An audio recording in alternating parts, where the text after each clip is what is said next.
আমি বানিয়েছিলাম একটা ট্রেন্ডিং রেসিপি, সেটা হলো আরাবিয়ান পুডিং।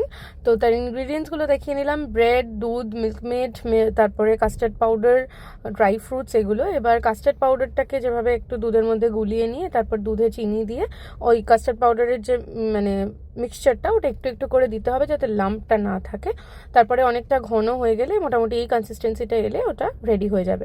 তারপরে আমি এরম আমুলের ক্রিমটা নিয়েছিলাম, কিন্তু ওটা উইস্ক করে ক্রিমের টেক্সচারে আসছিল না, তাই সেকেন্ড তারিকা ইউজ করে আমি ওটা গ্যাসে দিয়ে কর্নফ্লাওয়ার দিয়ে আর ভ্যানিলা এসেন্স আর মিঠাই মেড দিয়ে ওটাকে মিক্স করে একটা থিক ক্রিম বানিয়ে নিয়েছি। তারপরে আমি একটা কাচের বোলটার যেরকম শেপ আমার, সেই শেপে আমি ব্রেডগুলোকে পিস পিস করে কেটে সাইডসগুলো অবশ্যই বাদ দিয়ে দিয়েছিলাম, দিয়ে লেয়ারিং করেছি। প্রথম লেয়ারটা কাস্টার্ডের, আবার একটা ব্রেডের লেয়ার, তারপরে আবার একটা কাস্টার্ডের লেয়ার, তার উপরে এই যে ক্রিমের লেয়ারটা যেটা বানিয়েছিলাম সেটা, এর উপরে ড্রাই ফ্রুটস দিয়ে ডেকোর করে দিয়েছি। আর দেখতে যতটা ইয়াম লাগছে, খেতে তার থেকে আরও বেশি ইয়াম হয়েছিল।